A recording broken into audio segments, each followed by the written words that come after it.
week in the heart of Pats Nation, two friends come together to create one football mind that eclipses even the great Bill Belichick. Representing the best of Toronto, Ontario, and Boston, Massachusetts, this is Dear Pats Nation.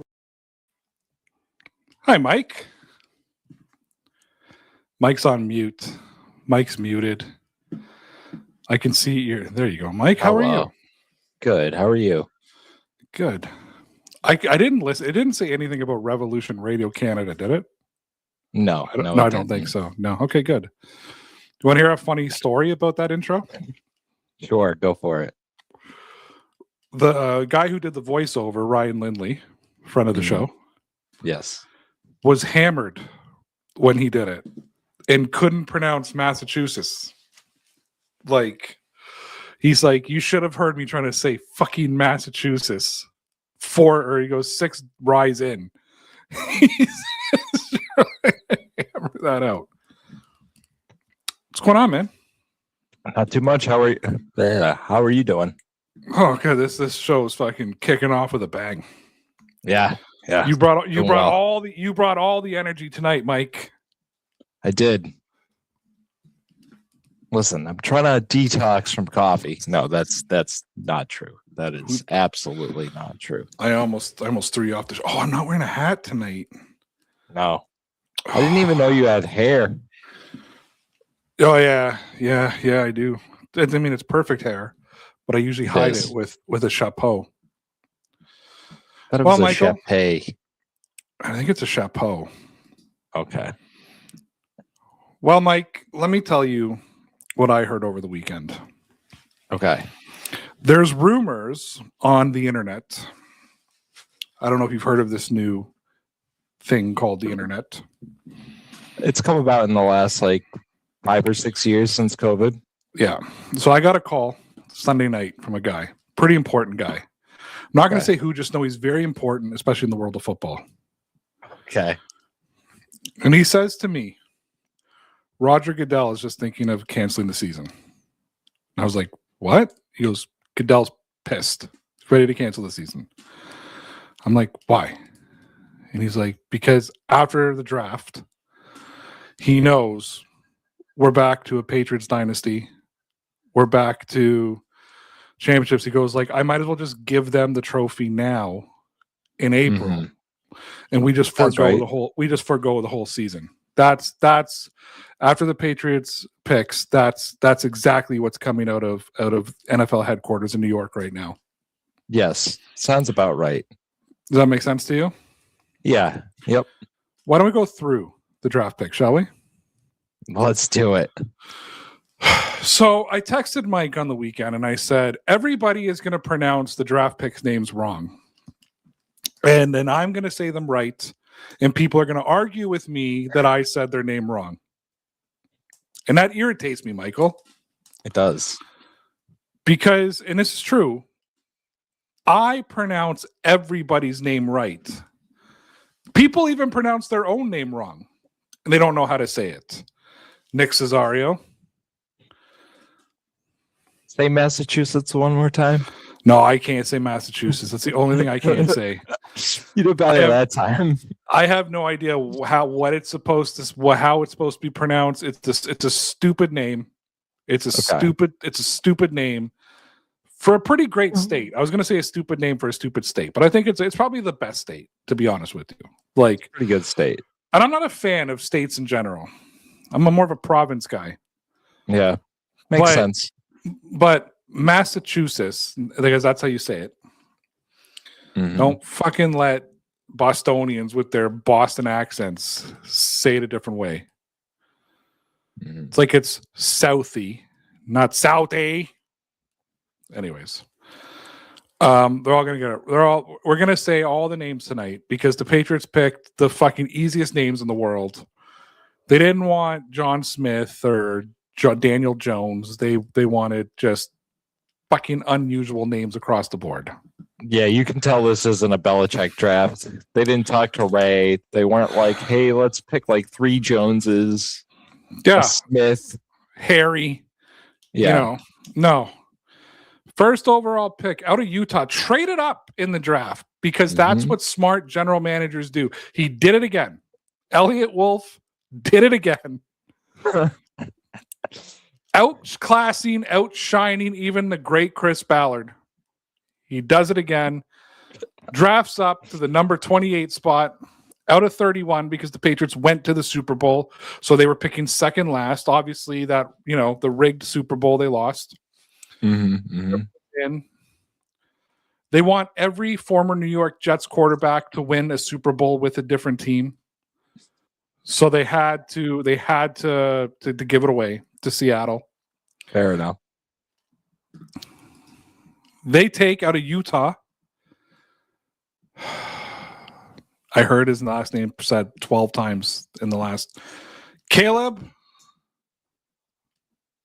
Lomu. Caleb Lomu. Yeah. Not going to be a bitch to Todd to say over and over and over again this season. I feel like you'll get that one. That's not bad. So listen, I'm going to talk to Dear Pats Nation first, to the Patriots fans, if I can, Mike. Yeah.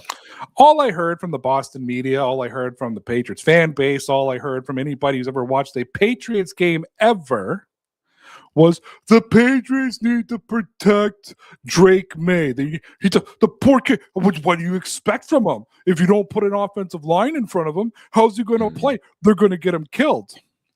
That's exactly what they sound like on the radio that I listen to every day, by the way. Yes, exactly. Perfect. So Elliot Wolf sits there and he goes, all right, let's listen to the fan base this time in the media because they know everything about football. And Mike Vrabel's like, well, why don't you listen to me? And he's like, why don't you just go? There's a reporter outside. Go sleep. I talk to her and just let me do the pick. He's like, let's protect Drake May. 2 years in a row, Mike. Let's protect Drake May. Let's build a young offensive line around our franchise quarterback, and they go take Caleb Lomu. You got it. Lomu. Yeah. Is it Lomu or like Lomu? Those are like just a stop. Lomu.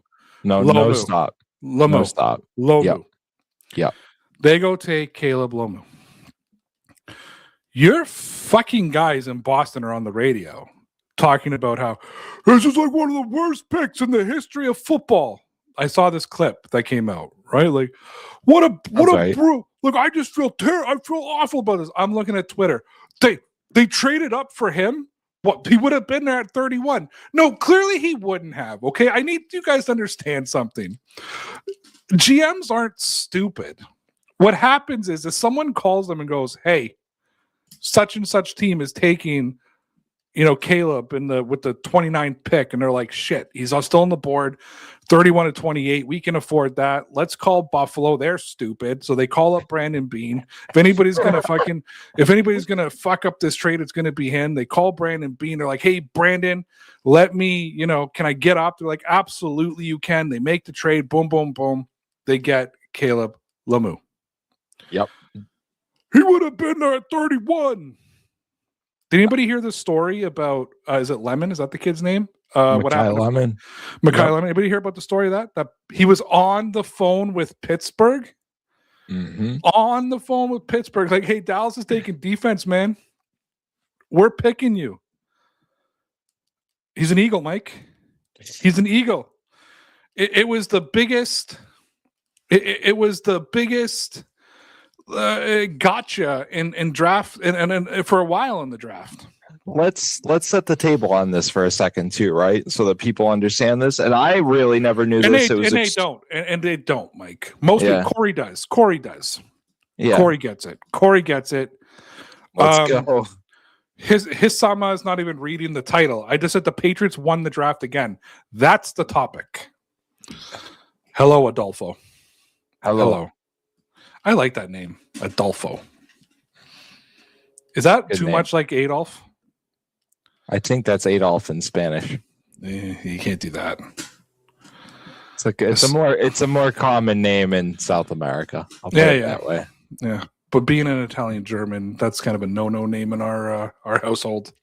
Yeah, Reiki. It's got to be careful. Yes, I do. Go ahead, Michael. All right, so I'm going to set the table just to recap this for whoever didn't listen to the endless draft coverage, but you see the highlights, right? Because they explained it pretty well, and I never knew this. When you see a team pick on TV, generally the team before them are getting ready to enter their pick, so the third team down the line is on the clock, which I never really knew, but that's the way it syncs up for the TV. So that's what happened here, right? The Eagles traded. They jumped in front, so they caught the Steelers on the phone with their guy, which I think is honestly pretty cool. Yeah. I'm sorry, did I screw you up? No. That was you were it. done. Just, that was it. Yeah. Sorry. The way you said pretty cool. I thought you were just gonna keep. You're gonna keep rolling. No. That was about it. Again, just kind of. I always thought they were kind of like a half a pick behind, so the other team would be about 6-7 minutes. No, you're a good like 15-ish minutes in front of the team ahead of you in like working. Yeah, 100%. So because of that, shit, I don't know if anybody was going to take Lemieux. I don't, but the Patriots canceled his top 30 visit because they didn't think he was going to be available at 31. Look at Corey. Corey's on the line's ball. Gonna be legit, kid. Might Absolutely. Have to bring back the tagline for that one. We've got viewership in Japan right now. Can we acknowledge that? Japan. Let's go. We are worldwide. The land of the rising sun. You're being really, really. You're pushing a line today. Is that offensive? Adolfo. The land of the rising sun? That's not offensive. That's what it's known as. It's like Philly's the city of brotherly love. Okay. All right. I gotta look it up. It's that 100% is not offensive. Do they still use that? First of all, this guy's name is Adolfo. I didn't just come up with it out of nowhere.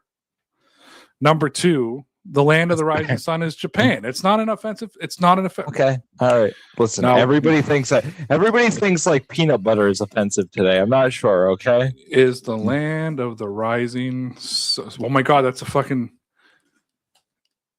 The phrase is not generally considered offensive. First of all, when I wrote "is the land of the rising," the auto was sun offensive. So people have looked this up, which is crazy to me. The phrase "land of the rising sun" itself is not generally considered offensive, as it is a poetic, historic nickname for Japan based on the meaning. Oh no, Nihon. Oh, I know that Nihon. However, the rising sun flag, designed with red rays, is highly controversial and often viewed as a symbol of Japanese imperialism and wartime atrocities, similar to the Nazi swastika in some Asian countries. Okay, so the phrase isn't. We're not referring to the flag. We're in the clear. We're correct. I was being complimentary. I thought I love Japan. I love Japan.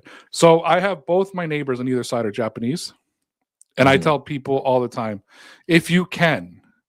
Live in between Japanese families. Greatest neighbors in the world. I'm sure they are. Greatest neighbors in the world. And I'm not being sarcastic at all when I say that. I know. Sure they are. Honestly, like the one to the right of me has been my neighbor since I moved here.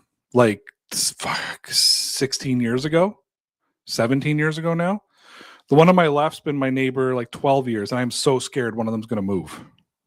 Because I had some crazy ass white family beside me before, and they were just, I didn't like them. Anyways, yes. So they got somebody. They got an offensive line to grow. People are mad. Why not? Of course they are. Why not? Of course they are. Second round pick, the first pick of the second round, I really liked. Oh, first of all, can we acknowledge that The Ohio State University just absolutely owned the first round? They did. I think they had about a third, so about 8 to 10 of the. They were more than half of picks. The top 10 picks, and like a third of all the total picks in the first round. Yeah. Second round, they trade up again. Mm-hmm. I didn't hear anybody yelling, he would have been there at 65 or whatever the Patriots were at. Yeah. They trade up again. They get Gabe Jacas. And I know Jacas? Nope. Jacas. It's not Jackass. It's a Jackass. It's Gabe Akis. Note Fuck the J off. is There's silent. There's a J there. No, he's It's wrong. silent. He's wrong. He's wrong. It's Jackass. Okay. Akis? Akis. Akis. What a stupid name. Anyways, they get Jabe Akis. I'll call him and let him know he's saying his name wrong. They get Gabe I'll Akis. get him on the phone. Yeah. Edge guy out of Illinois. Probably NFL-ish ready. Yeah, that's the gist I got. Like, should be able to come in at some point during the season and be a situational kind of contributor. Yeah. So the Patriots. So he's not a good pick. So he's not a good pick, according to the radio. Everything the Patriots needed was offensive line and edge. That's all I heard. Mm-hmm. They drafted offensive line and edge. With their first two picks. With their first two picks of the draft, and it's the worst draft in the history of football. Yeah. Sounds right. AJ Brown is coming in June. I mean, everything is just rolling Patriots. Hence why Roger Goodell doesn't even want to have a season. No, he's gonna eventually take picks away from the Patriots for the Mike Vrabel scandal. That's actually, let's be honest, is the scandal all fake so that they can take away draft picks from the Patriots? First of all, I've never seen Goodell just not want to talk about something more in his life than the scandal. In all seriousness, right? Number two, I never noticed I have this before. What is that? I don't know. It's like, look, I got like a line on my face, like a dimple or something. But no, it's just like a ball. I don't know what that is. Did I have a stroke? Anyways, well, you do have a hard time pronouncing stuff, but that's not new. So no, I pronounce it right. Everybody else, including the people, pronounce it wrong. Correct. And when I feel like Drake May's name is going to be Mac Jones, like whatever I feel like that day is what it is. What's correct? Correctamundo. Anyways, I think that he is a Jacksonville Jaguars fan. That's my guess. Did they have a good draft? Not as good as the Patriots. Yeah, yeah. What are y'all doing down there? Oh, I've always had this. Huh. Is that Mac Jones from Jacksonville? Carolina. He was a Panthers fan. Oh, all right. So I'm more interested in my face here. Apparently, this is nothing new. I don't know. Okay. That's big. Doesn't that look swollen? You okay? I don't know. Does it hurt? Do you ever just notice shit on yourself? You're like, what the fuck is that? Every day. Really? Yeah.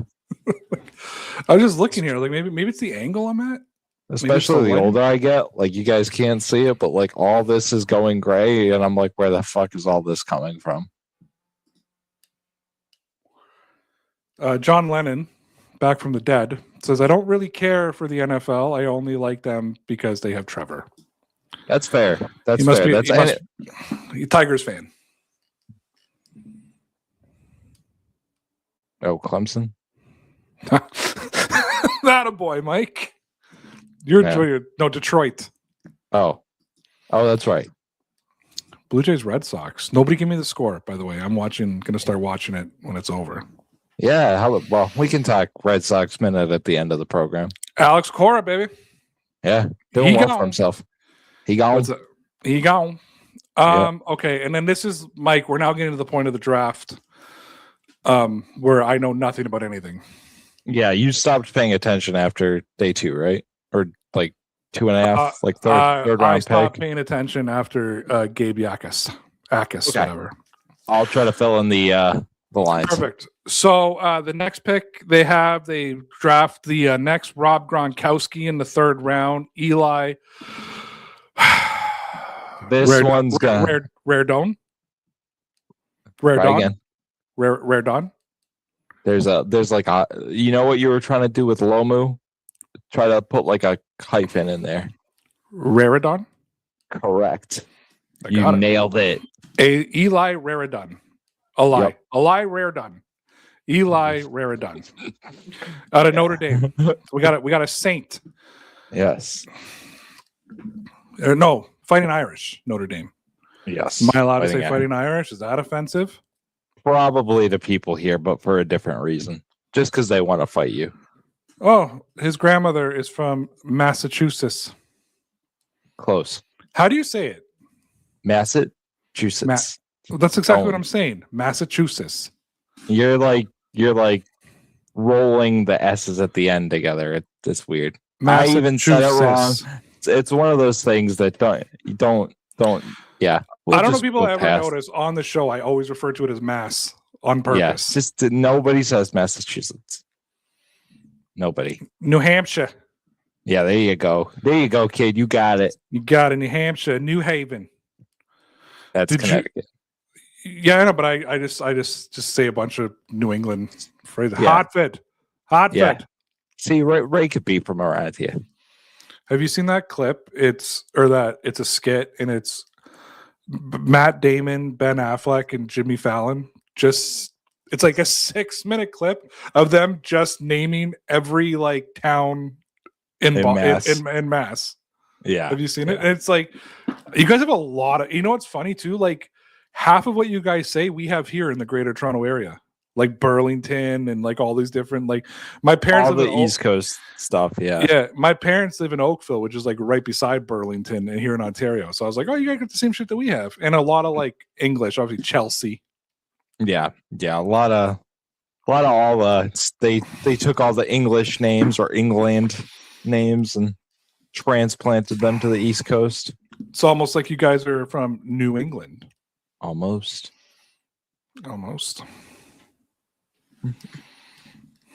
All right. So, what do we want to know about Eli Raridon? I don't know. What should I know about him? He's big. He can catch. They think he might be able to block, and I'm just worried he's another one of these third-round tight ends that's going to go down the poop chute, and everybody thinks that he's going to be the next Rob Gronkowski. Is he going to replace Hunter Henry? I don't think so. Not right away. I think that's the long-term goal, right? I think right now he's tight end 3. The fullback is probably technically tight end 2 right now. The fullback that we signed in free agency from Buffalo escapes my name at the moment. Oh, yeah, like I'm going to remember. Yeah, but yeah, I think, did you watch the whole draft? No, I kind of kept it on my phone. You know, as they kind of got into day 3, they traded up for these 2 guys. So there was like 4 hours where they didn't have a pick. So I was just like, all right, no fourth round pick, right? Yeah. So hope everybody's enjoying the show. I hope this is detailed enough for some people. Yeah, that they're getting their draft content. About 2 weeks too late, but I wrote a very special passage for you, but Mike told me not to read it out loud. Yeah, don't do that. We do have people I know that partake in the show. Unnecessarily mean. Yes. I cried myself to sleep, just so everybody knows. Did you really? Yeah, but all the money that I make. Oh, there we go. So then they go around to the 5th round, 171st overall. They take defensive back. You got me on this one. Good luck. Karan? Yep. Karen. Karen. So he will forever be known as the Karen. Karen Prunty. Yes. Did I say right? I think so. Fucking right. Close enough. Prunty. Fucking right. Prunty. It'll be whatever I say it is. You're touching your face a lot today. I don't know what this is. It's like, I don't know if it's weird. I think it's actually just the way the light is hitting me because I was taking pictures of myself and it looks normal on my phone camera. For anybody who is just tuning into the show for the first time, Ray likes the way he looks. I can guarantee it. No, there's like It looks swollen. Well, hopefully you don't have like some sinus infection or something, bro. No, that would be my sinuses have been screwed forever plus a day, but it's all the way. It's like it's here. I'm trying to figure out if I've just always like if I've gotten fatter in the last year. Like I'm not saying it as a joke. Like it's just the reality of who I am. Mm-hmm. And I'm just, you know me, Mike. I'm a hypochondriac. Like as far as I'm concerned, right now I'm having a stroke. Right? No, I had it yesterday. Apparently that's just. Apparently, it's just. If you start jumbling your words, I'll let you know. No, it's 100% not the same as yesterday. There's some shit going on with my face. I don't know what it is though. Everybody at the time that I was having issues with my mic, and I listened to the playback, and I had a lisp, and I flipped out because I thought I slurred the whole show. I was like, "Oh my god, what the fuck is wrong with me?" And then like I asked Kate, she's like, "No, you sound normal." And I played it. She's like, "Yeah, you're slurring." And then I went and like did a re-record on my own and realized that it was just my mic issues. That was my mic giving me a lisp. You'll be fine, dude. It was real. That was real. That was real. That was kind of. So, funny, what do you know about Karen Prunty?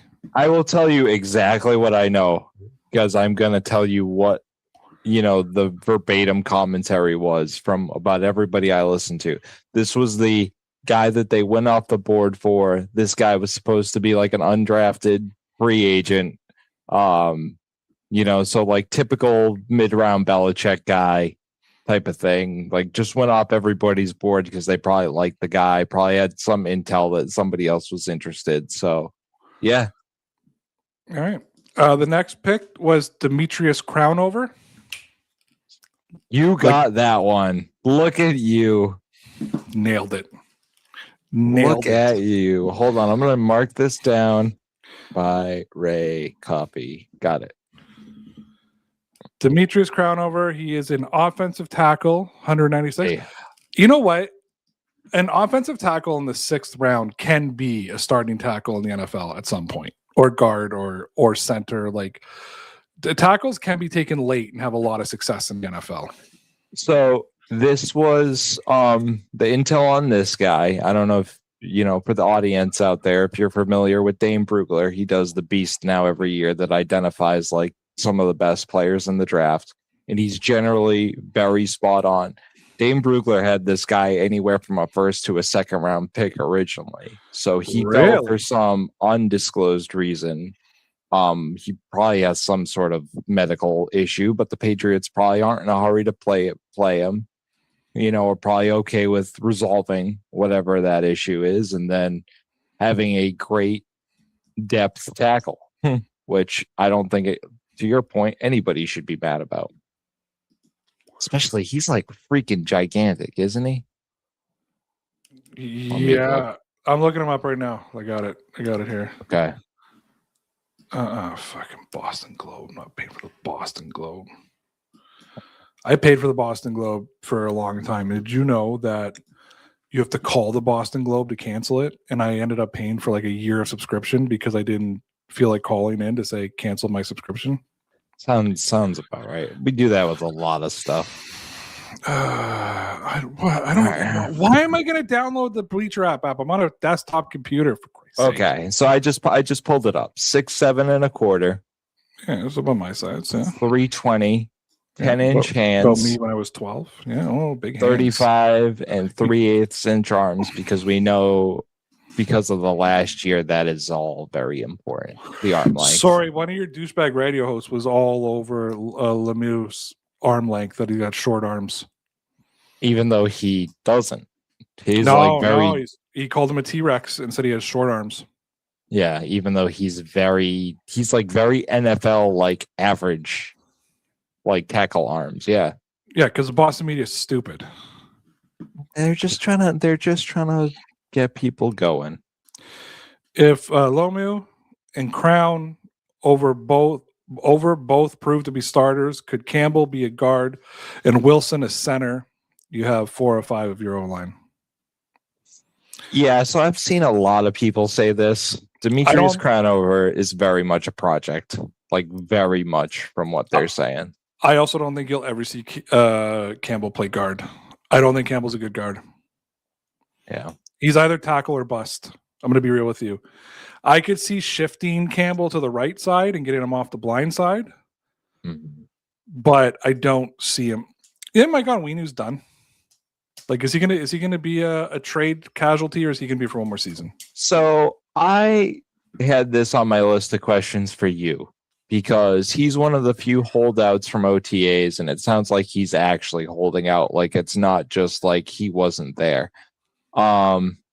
He may be doing something very smart and saying, like, listen, do you really want to disrupt your O-line and like not give me any guaranteed money this year? Because they don't have any guards in the pipeline right now. These guys are all like very much tackles. So, yeah. Lomu could be a guard. I watched on short notice. Yeah. I think he could be a guard. I think you can transition to the guard. I don't think that Caleb Lomu is going to be a starter this year, though. No, which is not unless Campbell gets hurt, probably. I agree with you 1,000% that he can't run block. No. Like, and I'm not saying he won't be able to, but he can't at the moment. Like, he really can't run block. I'm not trying to be a dick here, Mike. Like, I'm not trying to be like, he sucks, what a terrible pick, I hate Boston. You know, like, it's he can't, he's really shitty on the run. Yeah. I have full faith that the Patriots can coach him up and teach him how to run block. And they're going to have to pick a side, and they're going to have to pick a position and train him at that position, because run blocking as a guard and run blocking as a tackle is very different. Blocking from the right, blocking from the left is very different. Your step is different. Everything is different. Caleb Lomu, as good as he has the potential to be, is a project as well. Yep. He is future planning, which is why I think Mike Onwenu will be here this year. I think he was one of the underrated offensive linemen of last year. Very streaky. I understand he's a very streaky guy, but he actually got hot when he needed to get hot, where some of the other guys got cold when they needed to. And then obviously, I think they're still waiting to hear for sure if I want to say Williams, but not Williams.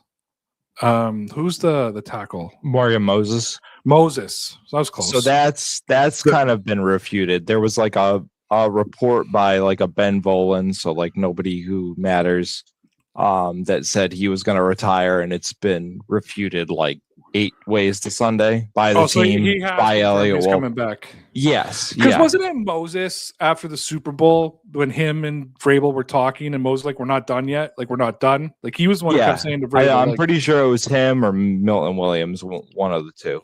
It could have been. It was one of the two veterans, right? But I thought it was Moses, and like, we're not done yet. We're still going. We're still playing. We're still going. So. Yeah.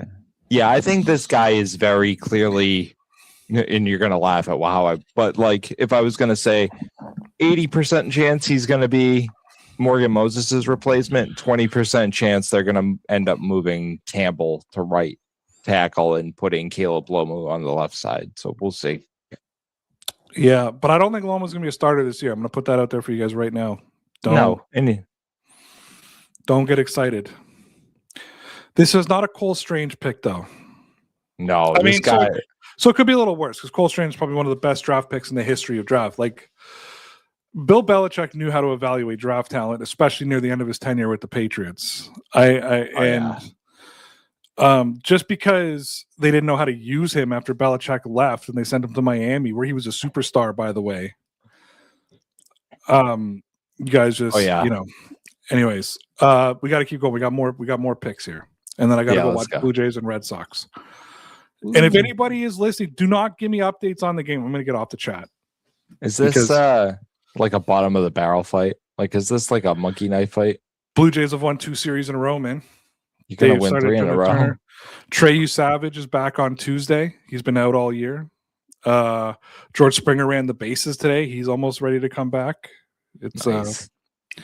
Things are working when they need to. Okay, then we get to the 6th round pick. You ready for this? Yep. Go for it. Nnamdi Obazar. Sure. That one I have no idea, so I'm gonna with you. I'm gonna snap. I got it. 6th round pick, linebacker Nnamdi Obazar. Can't wait to talk about him all season. Just say "Oh bizarre" over and over again. There's a chat, Mike. Are they giving me the score of the game? No, it's hold on. Okay. I need you to control that because I don't want to be. There's nothing worse than watching a game you know the score to. Yeah. And my wife is not watching right now, waiting for me to watch with you. We have watched every single Blue Jay game this season. Good for you. That's every a good single one. family pastime. Yes, it's Kate and ours time. The only game we didn't watch together was the game I went to with my buddy. Yeah. Who was in divorce court today. Is he a lawyer? No. Or is he like okay? No, he's getting divorced. I'm waiting for the call to find out how it went. He's probably watching, going like, "What the fuck are you telling everybody this for?" That's I literally could have went through this whole show without anybody knowing that information. Yeah, it's fine. Moses was a left tackle turned right tackle. Why can't he teach Comey? I guess that's Caleb Lomu abbreviated. Caleb Lomu. Yeah. Because Moses knew how to do certain things that Lomu can't do right now. He can't run block. I want you to listen. The run game is important for the Patriots. You look so confused. Really it's very important for the Patriots. Hey, you were like, I thought you were. Oh, anyways. No, I was looking down at my desk real quick. Oh, my phone's I'll do that from now on, though, just so. I'm not saying in 2 years they can't shift him around, but he's got to learn some fundamentals of playing offensive line right now. Yeah. Do I got to do this, Mike? I do this every year. Let me talk to you from an offensive line perspective. I was going to say, this is what Ray is here for. This is where, I think some people get bored, but some people get really into this. Yeah. So I watched a lot of the Lomu tape. He's got good shoulder level blocking on the pass, but he can get beat on the instep, which is brutal as a tackle. You can't get beat on your instep. He cannot run block for anything. He can't chop block. When he cuts, anytime there's a motion where he's got to cut over, either to the left or the right, depending which hole they're trying to open up. First of all, for a left tackle to go right, I can tell you this as a left guard, it's hard. It's a hard cut. You always want to be going to the outside. But sometimes the way the scheme is ran, you're trying to actually set the edge. So you got to cut right to set that edge, especially on the left side. Typically, if you put a tight end out to set the edge, you're setting on the right side. So and Josh McDaniels loves to do this. You'll send Hunter Henry out on the right side, set the edge on the right side, have the whole world believing that the ball's going right, and then the running back will take it to the left, which means it falls directly on the left tackle to set the edge. Mm-hmm. So if you move him to left tackle, let's say right now, teach him how to play left, and he said he's willing to play guard or tackle, whatever, he needs to cut to the right and set the edge. He can't run block in motion going to the side he needs to go to. So playing left tackle or right tackle, he has a problem taking that outside step. To then ask him to take an inside step without tight end support is too much for him right now. What I'm saying is, when I said you got to teach him at a position, it means he has fundamentals of the game to learn. What I wouldn't want to do is be teaching him fundamentals at different positions, because that changes your step. That changes your go. If you're playing guard, you gotta protect the center and help the center. If the center's got a nose guard right over him, you got to imagine Vince Wilfork lined up over a center. So you've got Vince Wilfork lined up over a center. You got to double team him whether you like it or not, because he's going to kill your center. Right? Your center's got to put his head down. He's got to look down. So you got to come in with that crack. You got to be able to crack him so that it gives your center time to come up and pop. Right? And kind of lead. And now with all these penalties with leading with the head and stuff, it really actually hurts linemen, because that used to be the old trick, right? The center would fall forward, go head to head with the defensive player, and then you could come off balance and put him off. So you got to worry about footwork. He's got decent feet. Not great feet or good feet, decent feet that need a lot of improvement on the other side. So my thing is, and then again, he's okay. He's got good shoulder height blocking, He's pretty widey and girthy, which is good. He's got a good frame and he's girthy, so he might be able to out-muscle some dudes. But when I talk about you got to pick a position and train him there, it's you can't train him in fundamentals and then shift him all over different positions, the left side, right side, guard, outside, because it changes. You think it sounds stupid, like it sounds simple, but think about it. If he's playing on the left, he's going to constantly be pulling left if he's run blocking. If he's going to the right, he's going to be constantly going to the right. If he's playing guard, he's got to go both ways, right? And you got to be a little bit more athletic. The Blue Jays like to play the Patriots like to play RPOs. So when you want to play RPOs, you got to be able to be athletic, but stand up in a block, wait to see what Drake May chooses to do, and then go. And if it continues to be a run, you then got to get back into it. That's a lot for somebody to take on, and you got to keep it simple. I think the approach with Caleb, I'm going to call him Caleb, with Caleb is going to be, let's just get him run blocking, right? And now let's teach him what, if you put him up against Myles Garrett tomorrow, where Will Campbell did okay against Myles Garrett, right? If I remember, did he not? Ish. I think there were 5 sacks, so I wouldn't call it great. Okay. It'd be worse if you put Caleb in right now. He would absolutely blow him up. Believe it or not, as bad as it looked, Will Campbell was a much more polished NFL-ready lineman than Caleb Lomu is. That doesn't mean, before Thomas or anybody else gets mad at me, that I don't see him next year being the starting right tackle if Moses does retire, or if they decide to shift him inside, being a starting guard. It's definitely never going to be a center. But no, I think in the perfect world, Will Campbell develops this year and stays as your left tackle, because I think he's on paper better, both short-term and long-term. And then Caleb becomes your solid right guard on the other side, and then you've got your flanks teed down. That's what I mean by that, Thomas. He needs to learn fundamentals. Go watch his run blocking. If you can find some isolated tape, what I'm going to try to do is just find the YouTube video I was watching, which was actually like coach's film, put it into the description or the comments, whatever, the comments of this when it's not live anymore, and go watch it. His run blocking is horrible, and I think he'll admit that. Like it's horrible, but I think it's because he was never taught the proper fundamentals. That was my take from it. He's got a slow step. He's got poor positioning. He doesn't what we call bracing, like bracing our frame. He doesn't brace our frame. It doesn't brace our frame. He doesn't brace his frame. So he's got to learn all that stuff. Let him learn that at one position. And then you can start being like, okay, let's try him over here. Let's try him over here. Let's try him over here. Yeah. And let me I'll simplify this argument, right? If the Patriots had a serviceable left tackle last year, like let's say the roles were reversed, you had left tackle X that had a year left to play and then was going to retire.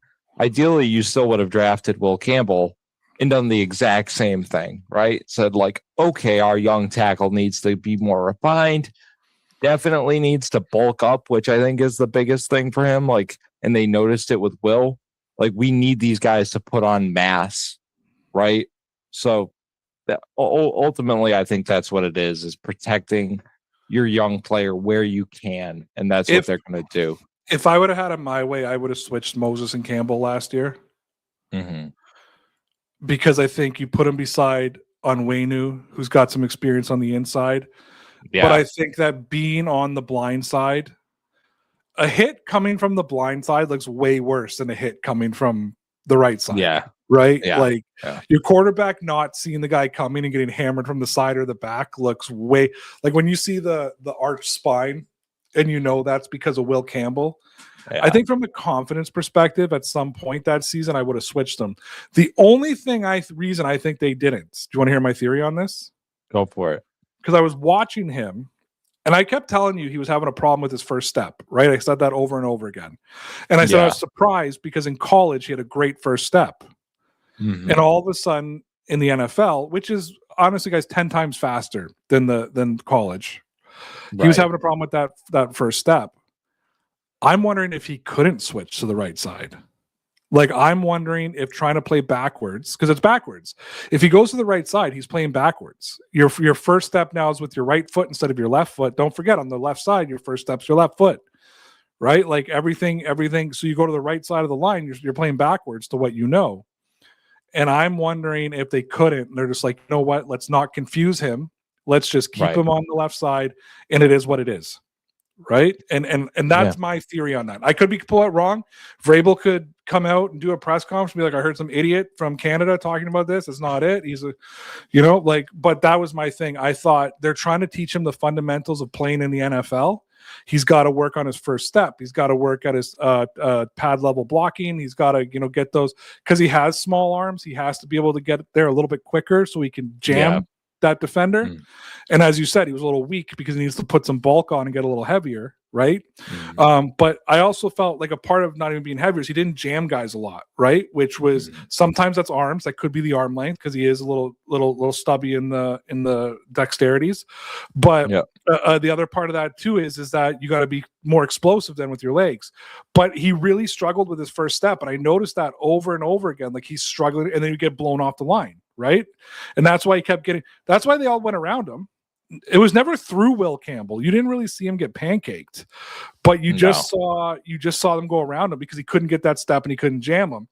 And I just think that because they were trying to perfect that, to switch him for a chance to win, sort of say, could have actually ruined his development moving down the line. And I know that because I'm like the smartest when it comes to the offensive line. Yeah, wicked smack, kid. All right, let's I got another one. I could keep rebuffing, and we could do an hour on just this subject, but let's keep it rocking. So then the Patriots had the 234th overall pick, and unbelievably, I don't understand what Elliott Wolf and Mike Vrabel. Well, Vrabel wasn't there. I don't know what Elliott Wolf was thinking. Vrabel's had some time off to think about what he did with Diana Rossini, and they've created a quarterback controversy in New England now, and I don't understand it. So with the 235th overall pick, it's a Baron Morton. It is Baron. Yeah. They take quarterback out of Texas Tech, Baron Morton, who's going to be immediately challenging Drake May for that starting quarterback spot. The fact that why don't you just bring back Jake Bailey and they can just have a three-way battle to be the starting quarterback of the team? Did you add in parentheticals that you hate Drake May? Just in case? I could beat up Drake May. Yeah, there we go. You think Drake May could take me? The only quarterback I think that could take you is Drew Bledsoe because he's just a giant. Drew Bledsoe, he was a little nuts too. Yeah, I think Favre could take me. Favre had a little bit of that crazy. Oh yeah, definitely. Now now it's all the crazy. No, it was all the crazy. Steve McNair probably could have taken me back in the day. He was yeah. I'm trying to go through all the super backcourt. Like Phil Simms, I could have kicked his ass anytime. Terry Bradshaw back in the day, if we were around at the same time, would have whooped me for, just like a wounded cattle all around the field. Like it would have been. Terry Bradshaw looks like he could street fight anybody, and you don't want to get into a street fight. There's a clip out there of Terry Bradshaw talking about the time after he retired that he had to tackle a bull because it got loose in the yard and it wouldn't come back in and started going nuts, and it was trying to impregnate the cows. In how he grabbed it by the horns and he fought and tackled the thing to the ground. Like Terry Bradshaw is something different. Terry Bradshaw is something different, dude. Yeah, that's crazy. Anyways, breaking news: quarterback controversy in New England. Baron Morton, I heard he's a little bit of Drew Bledsoe, a little bit of Drew Brees, a little bit of Aaron Rodgers, with the smarts of Tom Brady, all kind of mixed into one. People were shocked that he slid this far down the draft. Some people had him going first overall in the draft, like the number one draft pick. How he got all the way to the 7th round, I don't know. But mark my words, if Drake May misses one pass on the opening series of this season, there's going to be calls for Baron Morton to get a shot at quarterback. And then the Patriots drafted running back Jam Miller, which like name's just Jam. I love it. Yeah, that's about what I thought of that pick. I was like, wow, running back with the name Jam, that's cool. And with the final pick of their draft, the 247th overall, they took another linebacker just to be dicks. They drafted Quintavious Hutchins to the team. I can't wait to say Quintavious the rest of the season. Quinty? I might call him Quinn. Okay. Come on, Quinny. Q. Q. Q. Big Q. Big Yeah. Q. Big Q Hutchins. If he makes the team. Big Hutch. Hey, man. Maybe he's going to become a Boston College hometown kid, right? Had some convos. Yep. Had some convos with Vrabes. Bill O'Brien. Yeah, they were talking about reporters, and they were talking about routes and what he could do defensively and all that kind of stuff. And Robert Kraft's going to go get him all loosened up at the spa. He's good to go. We're ready to go. You got to relax, you got to relax. Got to just take it all in. Take it all in. With the first overall pick of the 2030 draft, Mike Rossini. Oh my God. Imagine cheating on your husband, getting pregnant by an NFL coach, and then naming that son after him. I ain't touching it. I ain't doing it. Just no, because I could be honest, that was the last. I'm poking fun at it because Patriots. First of all, shout out to the Patriots admin and the abuse that they had to take this weekend on social media. Seriously. Number two, and I know I've had my fun today. You have. But, like, everybody needs to just grow the fuck up. Like, if one more Patriot fan is like, we're going to fire Mike Vrabel. Like, who he puts his penis in doesn't change how he's going to call a game in New England. He's not suddenly going to forget how to coach. It's so weird to me that people are, like, on moral high ground hill on this. Jason Varitek cheated on his wife, everybody, by the way. Yeah. You're all big, but I never heard anybody talk bad about Varitek. Tom Brady cheated on his pregnant girlfriend, which is and you know what? 99% of those people that probably are calling for Vrabel's well, what he does in his personal life because you liked the quarterback more. Not to say you don't like the head coach, but you like the quarterback more.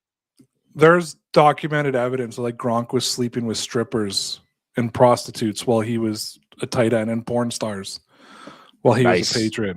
Yeah, but he never he's officially got a girlfriend now. He did the smart thing. He didn't officially have like a girlfriend until like the very end of his playing career. But I'm getting if you were that dead set against adultery. You'd think that strippers and prostitutes would be an issue for you as well.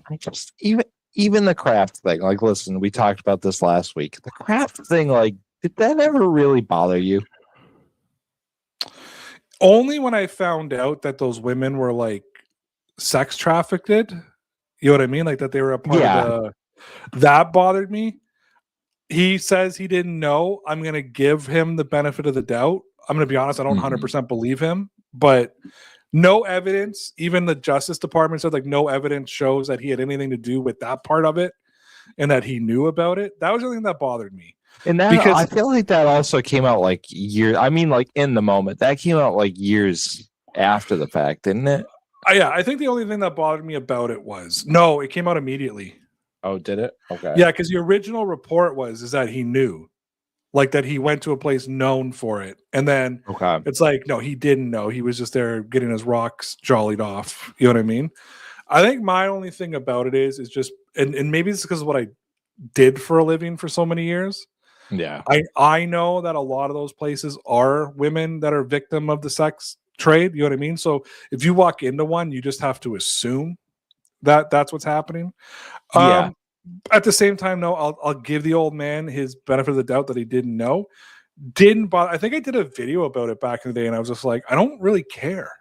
Like I was like I don't care as much as you think I care. I think that was the Like, it's embarrassing. Am I not going to say it's not embarrassing? Like, Oh, it certainly is. Like but that's not what we're talking about. The difference between being embarrassed, right? Being the subject of a national news story, handling it incorrectly, and then but losing your job. And that to me is I was totally more different. embarrassed for Bill Belichick when he left Linda and ended up with Okay. Yep. what's her name?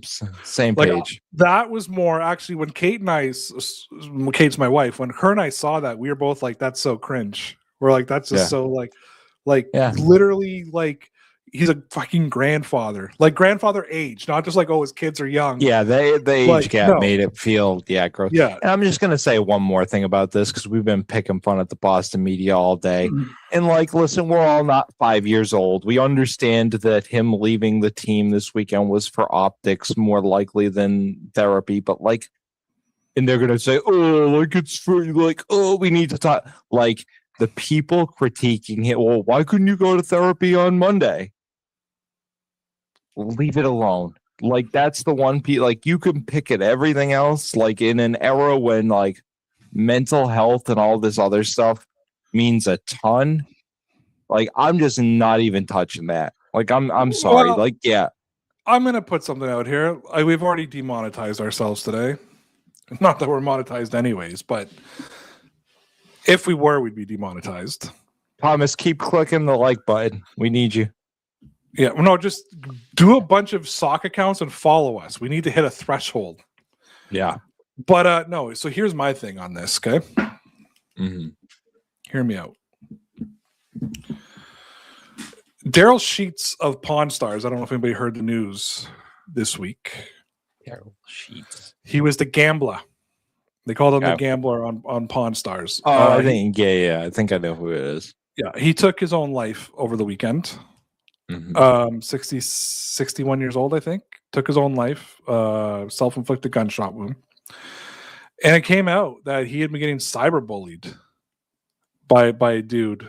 And all the people came out and basically were like, stop cyberbullying. Like, this is what happens. And now there's an investigation into it and this and that. And it's like, man, you know what, guys? Like, I'm going to point something else out. And I brought this up at the last show for all you fucking douchebags out there. Mike Vrabel's wife and kids did nothing wrong here. And them having to live to continuously see this shit over and over again, and hear this and the comments that are being made and the memes and the jokes and the radio hosts, like, fuck you guys. That's all I'm going to say is fuck you guys for not realizing that this is bigger than Mike Vrabel and bigger than Diane Rossini. Like, she has a husband and children. You know what I mean? Like they have people who did nothing wrong in this thing. Yep. And the other thing is, who the fuck are we to say whether they did something wrong or not? I just think there's a better way to talk about it. And still, you can still be tabloid and still talk about it and not pick fun at the fact that the dudes and his family are potentially getting therapy. Like, so I pick at it to make fun of the people who are talking about it. Yeah. Because my honest to God reaction to it is, who gives a shit? Yeah. I totally agree. You want to pivot for the last minute? Yeah, let's do it. All right. Well, sort of. We'll pivot twice. 20 seconds. AJ Brown, Adam Schefter reporting 2028 first round draft pick as the potential compensation. Too much mistake. Not happening Good. now. They'll get a second. I think they'll come to like a second and some sort of compensational pick at the end. That's what I think is going to happen. I totally agree. I think a first round pick in any year. I don't care if I think Howie Roseman needs to feel like he wins. Like, I don't care. It's too much. I think if they would have made the pick or would have made the deal in February or March, like when they could market AJ Brown and start getting his jersey out there and could start building the business around AJ Brown and start getting him and Drake May together. And now they're in voluntary camp right now and have him in the voluntary OTAs and stuff. Then I think they get a first round pick. Getting him in June you're basically going to get him for OTAs and then training camp. So no, I don't think they're going up a first. I think they're going to go up a second, possibly like a fifth or sixth or something like that to go along with it. Considering like the Buffalo got what's his name for a second. Yeah. I could definitely see multiple picks, but nothing more than a 2. Yeah, it's too much. Like if it's a first, I don't care if it's in 2028. Like if they backslide, if he blows out his knee, all of a sudden you're, even if you tie it to conditions, like listen, I don't care. Just go draft your own receiver at that point. Like what, like I agree. Yeah. And then 5 seconds on Red Sox. Alex Cora. Yeah. So from what I read, Alex Cora had just lost total control of the room. Which was weird because that's just the way 10 years in Boston with World Series winning coaches seems to end. That's how it kind of ended with Francona. That's when Josh Beckett was drinking beers and eating wings in the clubhouse and that infamous story. Yeah, I mean they won yesterday, which is manager fired, but they didn't just fire Cora. They fired most of his staff too. They got rid of everybody. Yeah. Typically, you don't see the house get cleaned like that, right? Yeah. Look, about 5-6 years ago now, Charlie Montoya was the Blue Jays manager. They fired him. John Schneider took over, and they went to the playoffs. Yeah. Right. So. I think sometimes you get that little boost for a few weeks after the manager's fired because I think the players take some accountability, like it was us, or it's a new name, it's a new voice, it's a new, strategy, whatever it may be. I knew the Red Sox were struggled. Mm-hmm. I thought Alex Cora was untouchable, to be honest with you. I thought he was one of those guys that were untouchable. But the stuff I did hear today was that he had lost the locker room. And if a manager loses the locker, apparently there was no communication between him and some of his players, none whatsoever. Yeah, I think just big picture, and I know I don't talk a lot of baseball. It just seems like the Red Sox are completely broken. This is some, effort to fix it, but I think ultimately it's going to fail. And it's kind of like what we criticize Robert Kraft for. If you don't spend the money to get good players, it's going to trickle down and make the coaches look bad, and it's just a vicious cycle. So I'm sorry, you guys didn't just do that. I mean, Mookie Betts is winning World Series in Dodgerland because you didn't want to play Mookie. Devers gone. You know what I mean? You guys got rid. You guys wouldn't even pay your players, let alone John Henry is a rich man. Yeah, he's a very, very rich man, and. The problem now, so the only advantage the Red Sox have now is, so I've heard, first of all, I want to tell everybody this. Enjoy baseball season this year because odds are there will be no season next season. Odds are there's going to be a strike and they're trying to control the salary cap and the spending. They're tired of the $500 million contracts and $600 million contracts. And the owners are ready to sit out the season, maybe 2 seasons, to get the spending under control. But yeah, John Henry, it's John Henry, right? That's his name? Yep. Doesn't he own Nesson too, or own a paper there? I'm pretty sure he owns the Boston Globe. Sorry, the Boston Globe. Oh, Van Valen. There you go. Yeah, right? Yeah. Oh, he does own Nesson as well. So the Fenway Sports Group owns Nesson. Yeah. Your setup is actually very set up like the Blue Jays. So Rogers, the company, it was Ted Rogers who owned it, but Rick Rogers, the company here, they own the Blue Jays. They own the Rogers Center. They own Sportsnet that we watch the Blue Jays on. They own the radio station Sportsnet 590 that carries the Blue Jays. They own the whole conglomerate of Blue Jay stuff. And there was many, many years they would not open their wallets and spend their money. It's funny too, because his wife, I don't know, I'm going to go into a little Boston minute for the people here. The Boston Globe was on the verge of bankruptcy, failing, closing, and it's an institution around here. And his wife runs it now. And I think she actually does a really, really good job from what I've heard. So it's, they talk about it on the radio all the time. I'm not going to go 20 minutes into this, but he owns a lot of teams. He owns, a lot of assets. He treats teams as assets, and it sounds like that attitude of, winning has kind of gone by the wayside, and just treating your teams like a financial portfolio is kind of, what the problem ruled is? the roost. The Red Sox are a lot like the Maple Leafs here, though, right? Mm-hmm. Maple Leafs were knocked out of the playoffs like in September when the season started. You know what I mean? Yeah. And yet the Scotiabank Center was sold out for every game. Yeah. I mean, Fenway's going to sell out whether they suck or not, right? Like, it's not a bandwagon city. I'll tell you what puts pressure here in Toronto, because Toronto is a huge bandwagon city when it comes to baseball and basketball. Mm-hmm. When the Blue Jays suck, you can't get in. When the Blue Jays suck, there's nobody in the stadium. You're getting like 15,000 people. This weekend, 45,000 people each game, right? Oh, yeah, because absolutely full. Because of the World Series run. Kate and I went to a game a couple of years ago. I paid game day. I went online on the Blue Jays official website, bought his tickets in the 100 level for $70 a piece, right? Yep. We're going to go to a game in a couple of weeks. We're going to sit in the 500 levels, $67 a piece. You know what I mean? Yeah, that's where we're at with stuff now. Can I do a big shout out about something though when it comes to sports and tickets? Sure. Though I don't agree with basically anything this dude does. Shout out to our premier, Doug Ford, who has now put in a policy here in Ontario that people are not allowed to resell their tickets for any more than face value. Ticketmaster just delisted like millions of tickets because of it. You can't, in Toronto, unless you're rich, you can't go to a sporting event or a concert, and I go to a lot of them because I work backroom channels and know people who work for Live Nation, because people will buy a $40 ticket, it'll sell out, and they'll sell it for $500-$600 a piece. So shout out now that we are there. Anywho, I got a game to watch.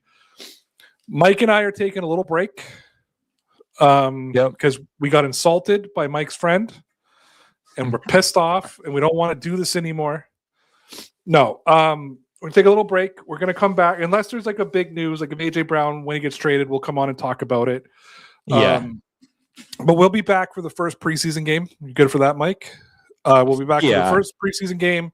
We'll talk about what we've seen in camp. We'll talk about what we've seen in the game. This channel was supposed to be an in-season channel. And then we got so excited about the Super Bowl. We were like, let's carry it on to the offseason. And then we've just been floundering, and we get it. So we'll be back when the preseason starts to tee you up for New England Patriots football. Mike and I will be texting all through the offseason. So trust me, we'll have lots of shit to say about each other when we come back. And Mike, I'll miss you, but I'll see you in a few months. Yeah. And if something crazy happens, we'll probably see you, like Ray said, at least once before then. So good luck, everybody. Have a good summer, especially if you live in North America. So bye. Dear Pat Nation, it's just about time. Yeah, we're back. You know it's Dear Pat's Nation. Yeah, it's Dear Pat's Nation. Come on. Yeah, it's Dear Pat's Nation. And the show starts in 3, 2, 1.